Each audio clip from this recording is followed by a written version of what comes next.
ഇന്നലെ രേണുസുധിയെ നന്നാക്കുന്ന അല്ലെങ്കിൽ രേണുസുധിയുടെ ഒരു ഇൻ്റർവ്യൂ ഹിറ്റാക്കിയ ഒരു സ്ത്രീ വന്ന് പലതും പറയുന്നത് കേട്ടു. ഇത് കേട്ടപ്പോൾ എനിക്ക് തോന്നിയൊരു കാര്യം എന്താണെന്ന് വെച്ചാൽ ഈ രേണുസുധിയെ കൊണ്ട് എല്ലാവരും പൈസ ഉണ്ടാക്കുകയാണ്. അതായത് രേണുസുധിയെ എന്തോ ഒരു പ്രലോഭനങ്ങളിൽ ഇട്ടിട്ടാണോ അല്ലെങ്കിൽ അവർക്ക് നല്ല മാർക്കറ്റ് ഉണ്ട് എന്ന് വിചാരിച്ചിട്ടാണോ എന്നറിയില്ല. ഇതിൻ്റെ പുറകിൽ കുറേ സ്ത്രീകൾ തന്നെയാണെന്നാണ് എനിക്ക് പറയാനുള്ളത്. ഇവരൊക്കെ എന്ന് പറഞ്ഞാൽ രേണുവിനോടുള്ള സ്നേഹമോ അല്ലെങ്കിൽ സഹതാപമോ അല്ലെങ്കിൽ രേണു ജീവിച്ചോട്ട് എന്നൊന്നുമല്ല.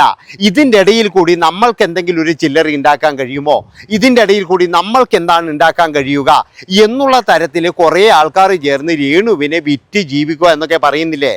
എൻ്റെ അഭിപ്രായം എന്ന് പറഞ്ഞാൽ വീഡിയോ ചെയ്യുന്നവന്മാരൊന്നും അല്ല രേണുവിനെ വിൽക്കുന്നത്. യഥാർത്ഥ വില്ലന്മാർ എന്ന് പറഞ്ഞാൽ ഇപ്പോൾ ഒരു സിനിമ കണ്ടതുപോലെയാണ്.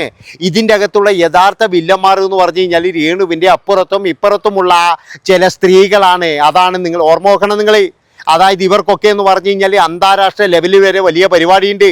ആ പരിപാടിയിലൊക്കെ എന്ന് പറഞ്ഞാൽ രേണുസുധിയെ ചതിയിലൂടെയാണോ അല്ലെങ്കിൽ വേറെ എന്തെങ്കിലും പ്രലോഭനങ്ങൾ നൽകിയിട്ടാണോ എന്നൊന്നും നമുക്കറിയില്ല. കാരണം എന്താണെന്ന് വെച്ച് കഴിഞ്ഞാൽ കുറേ നാൾ മുമ്പ് എന്തോ ഷൂട്ടിൽ നടന്ന കാര്യങ്ങൾ രേണു കഴിഞ്ഞ ദിവസമാണ് പുറത്തു വന്ന് പറഞ്ഞത്. നിങ്ങൾക്ക് ഓർമ്മയില്ലേ? അപ്പോൾ അതൊക്കെ എന്ന് പറഞ്ഞാൽ അന്ന് നടന്നതാണ്. അപ്പോൾ അന്ന് ചതിയിലൂടെയും വഞ്ചനയിലൂടെയും പലതും ചെയ്യാൻ നോക്കിയിട്ടുണ്ട്.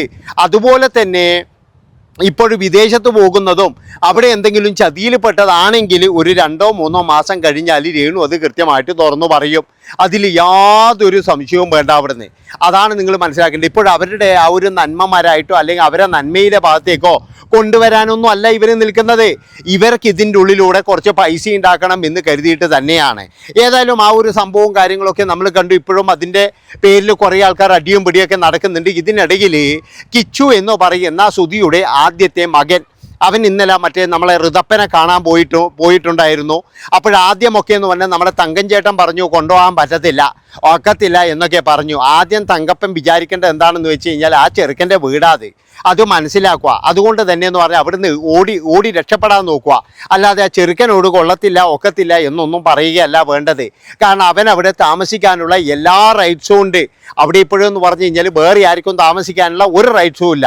പ്രത്യേകിച്ച് എന്ന് പറഞ്ഞു കഴിഞ്ഞാൽ ഈ ഒരു സാഹചര്യത്തിൽ നമുക്കെല്ലാവർക്കും അറിയാലോ, വേണമെങ്കിൽ വേറെ വീട് വാടകയ്ക്ക് എടുത്ത് പോവുകയോ അല്ലെങ്കിൽ വേറെ എന്തെങ്കിലും ചെയ്യുകയോ അതൊക്കെയാണ് ചെയ്യേണ്ടത്. ആ ചെറുക്കനും കൂടി അവകാശപ്പെട്ട വീടാണ്, അവൻ്റെ അച്ഛൻ്റെ വീടാണത്. അതാണ് മനസ്സിലാക്കേണ്ടത്. അല്ലാതെ ഇതൊന്നും വേറെ ആർക്കും വേണ്ടിയിട്ട് അങ്ങ് പതിച്ചു കൊടുത്തതൊന്നുമല്ല. ഏതായാലും ആ ചെറുക്കനെയും കൊണ്ട് ഇന്നലെ പുറത്തു പോയി. അതുപോലെ തന്നെ എന്ന് പറഞ്ഞാൽ അതിനെതിരെ അതായത് എല്ലാവരും നോക്കുന്നത് എന്താണെന്ന് വെച്ചാൽ സുധി രേണുസുധി എന്തെങ്കിലും പറഞ്ഞിരുന്നോ എന്നുള്ള തരത്തിലാണ്. രേണു ഒന്നും പറയാൻ പോയില്ല. ഞാൻ പറഞ്ഞല്ലോ, അതായത് ആ ചെറുക്കനെയും കൊണ്ടുപോയത് വളരെ നല്ല കാര്യം തന്നെയാണ്. പിന്നെ ആ ചെറുക്കനെ ഉപേക്ഷിക്കാതെ അവനെ കൂടെ കൂട്ടുന്നതും വളരെ നല്ല കാര്യം തന്നെയാണ്. ഒരിക്കലും എന്ന് പറഞ്ഞു കഴിഞ്ഞാൽ ഈ രേണുവിൻ്റെ ഈ കാര്യങ്ങളും ഇതെല്ലാം തിരിച്ചറിഞ്ഞു കഴിഞ്ഞാൽ ആ ചെറുക്കൻ മിക്കവാറും ഈ ചെറുക്കൻ്റെ കൂടെ പോകും. അതായത് ഇപ്പോഴുള്ള ചേട്ടച്ചായുടെ കൂടെ അങ്ങ് പോകും. അന്നെന്ന് പറഞ്ഞാൽ ചിലപ്പോൾ അമ്മയെ വരെ തള്ളി പറഞ്ഞിട്ടാണ് പോകുക. കാരണം എന്താണെന്ന് വെച്ചാൽ വേറെ ഒന്നുമല്ല, രേണുസുധി അതുപോലെയുള്ള വീഡിയോസാണ് ചിലത് അഭിനയിക്കുന്നത്. അത് എത്ര നിർത്തണം എന്ന് പറഞ്ഞു കഴിഞ്ഞാലും അത് നിർത്തത്തുമില്ല. ഇപ്പോഴും ഇങ്ങനെ തുടർന്നുകൊണ്ടേയിരിക്കും. ആരെയോ വെല്ലുവിളിക്കാൻ വേണ്ടിയിട്ടോ അല്ലെങ്കിൽ ആരെയോ എന്തോ ചെയ്യാൻ വേണ്ടിയിട്ടോ നമുക്ക് എല്ലാവർക്കും അറിയാം.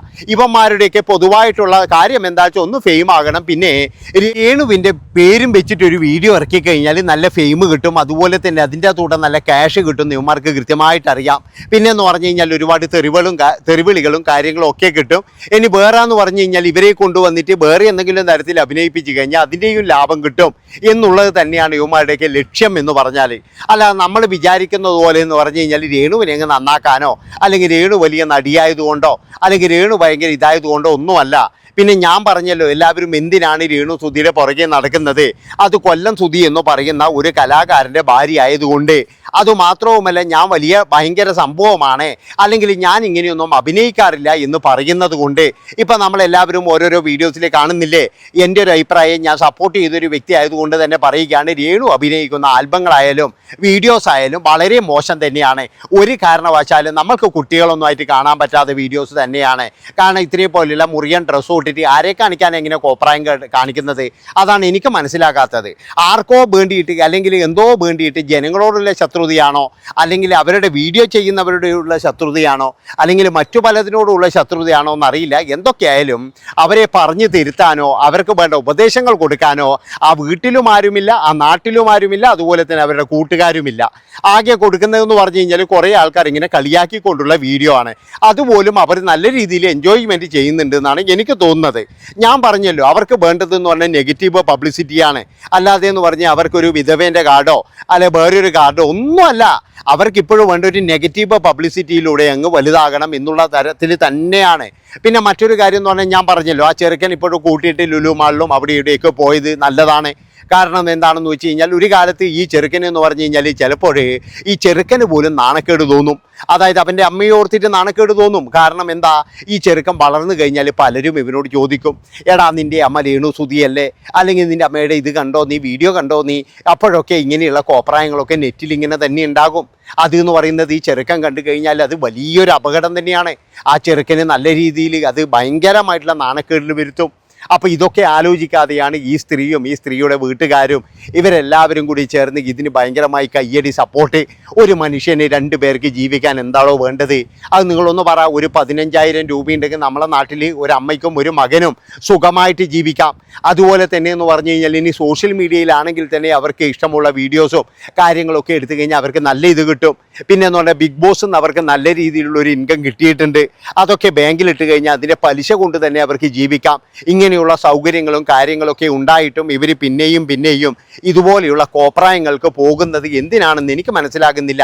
നമുക്കെല്ലാവർക്കും ഞാൻ പറഞ്ഞല്ലോ, ആർക്കും വീഡിയോ ചെയ്യാം, ഡാൻസ് ചെയ്യാം, ഇതൊക്കെ ചെയ്യാം. പക്ഷെ അതൊക്കെ എന്ന് പറഞ്ഞു കഴിഞ്ഞാൽ രേണു ഇപ്പോൾ എങ്ങനെ ഡാൻസ് ചെയ്ത് കഴിഞ്ഞാലും ആൾക്കാർ കാണാനുണ്ടാകും. അതാണ് മനസ്സിലാക്കേണ്ടത്. അല്ലാതെ എന്ന് പറഞ്ഞാൽ രേണു ഇങ്ങനെ അവരുടെ അതുപോലെ ഡാൻസ് ചെയ്താൽ മാത്രമല്ല, അല്ലെങ്കിൽ ആരെയും കൂട്ടിയിട്ട് അവരുടെ കൂടെ ഡാൻസ് ചെയ്താൽ മാത്രമല്ല, അവർ ഒറ്റയ്ക്ക് ഡാൻസ് ചെയ്താൽ മതി. എന്നാൽ തന്നെ എന്ന് പറഞ്ഞു കഴിഞ്ഞാൽ ഒരുപാട് ആൾക്കാർ കാണാനുണ്ടാകും. അതിലൂടെ തന്നെ നല്ലൊരു വരുമാനം വരും. പിന്നെ എന്തിനാണ് ഈ കോപ്രായങ്ങൾ എന്ന് മാത്രമാണ് എനിക്ക് മനസ്സിലാകാത്തത്. അപ്പോൾ ഇതിൻ്റെ പിന്നിൽ എന്ന് പറഞ്ഞു കഴിഞ്ഞാൽ അവർക്ക് പണ്ട് മുതലേ ആഗ്രഹങ്ങളുണ്ടാകാം, ഇങ്ങനെയുള്ള ഇതൊക്കെ ചെയ്യണം, ഇങ്ങനെ നടക്കണം എന്നൊക്കെയുള്ള ആഗ്രഹങ്ങളുണ്ടാകാം. പക്ഷേ അപ്പോഴേ ഭർത്താവ് സുധി എന്ന് പറയുന്ന ഒരുത്തനുണ്ടല്ലോ, അതുകൊണ്ട് തന്നെ എന്ന് പറഞ്ഞു കഴിഞ്ഞാൽ ഒന്നും ചെയ്യാൻ കഴിയാത്ത ഒരു സ്ഥിതിയായിരിക്കും. അതുകൊണ്ടായിരിക്കാം അവരിങ്ങനെ ഇപ്പോഴും എന്ന് പറഞ്ഞാൽ അതൊക്കെ ഇപ്പോഴും അങ്ങ് തീർത്തു കൊടുക്കുന്നത്. അതായത് നാട്ടുകാരുടെ മുന്നിലും മറ്റ് ഇവരുടെ മുന്നിലൊക്കെ കൂടിയിട്ട് ഇതങ്ങ് തീർത്തു കൊടുക്കുന്നത് എന്നാണ് എനിക്ക് തോന്നുന്നത്. അപ്പോൾ ഞാൻ പറഞ്ഞു വരുന്നത് എന്താണെന്ന് വെച്ച് കഴിഞ്ഞാൽ, ആ ചെറുക്കനെ കൂട്ടി പോകാൻ കാണിച്ച മനസ്സുണ്ടല്ലോ, എൻ്റെ മോനെ ഇതുപോലെ തന്നെ ചെയ്യണം. കാരണം എന്താണെന്ന് വെച്ചാൽ അച്ഛൻ്റെ മകനാണ്, അതുകൊണ്ട് തന്നെ എന്ന് പറഞ്ഞ് നിൻ്റെ അനുജനാണ്, അവനെ നീ പരമാവധി എന്ന് പറഞ്ഞു കഴിഞ്ഞാൽ അവനെ നീ സപ്പോർട്ട് ചെയ്യണം. അവൻ നിൻ്റെ അടുത്ത് തന്നെ വരും. കാരണം എന്താ, നിനക്ക് മാത്രമേ കുറച്ചെങ്കിലും അവനോട് സ്നേഹമുള്ളൂ. അല്ലാതെ എന്ന് പറയുന്നത് ഇന്നലെ ആ ഭയങ്കരമായിട്ട് ഇങ്ങനെ വിറപ്പിക്കുന്ന ഒരു മനുഷ്യനില്ലേ നമ്മുടെ തങ്കൻ ചേട്ടനൊന്നും കൃത്യമായിട്ടുള്ള സ്നേഹമോ കാര്യങ്ങളോ ഒന്നുമില്ല. അവർക്കൊക്കെ വേണ്ടത് എന്ന് പറഞ്ഞാൽ ചില്ലറകൾ മാത്രമാണ്, അല്ലാതെ വേറെ ഒന്നുമല്ല. അല്ലാതെ രേണു സുധിയോടുള്ള സ്നേഹമോ അല്ലെങ്കിൽ ഋതപ്പനോടുള്ള സ്നേഹമോ ഒരു മണ്ണാങ്കട്ടിയില്ല. ഇത് പറയാനുള്ള കാരണം എന്താണെന്ന് വെച്ചാൽ നന്ദിയില്ലാത്ത മനുഷ്യൻ തന്നെയാണ്. കാരണം ഈ കൊല്ല സുധി എന്ന് പറയുന്ന മനുഷ്യൻ ജോലി ചെയ്തിട്ട് മുഴുവൻ പൈസയും അവിടെ കൊടുത്ത് ഇവരെ എല്ലാവരെയും തീറ്റിപ്പോറ്റിയിട്ട് ഇതിനിടയ്ക്ക് ഇവർ പറയുന്നൊരു വാക്കുണ്ട്, എൻ്റെ മരുമോൻ എഞ്ചിനീയർ ആയിരുന്നു, അവനിപ്പോൾ പെയിൻറ്റ് പണിക്ക് പോകുന്നു. എൻ്റെ മകൾ നേഴ്സായിരുന്നു, അവളിപ്പോൾ വീട്ടിൽ ജോലി ചെയ്യുന്നു.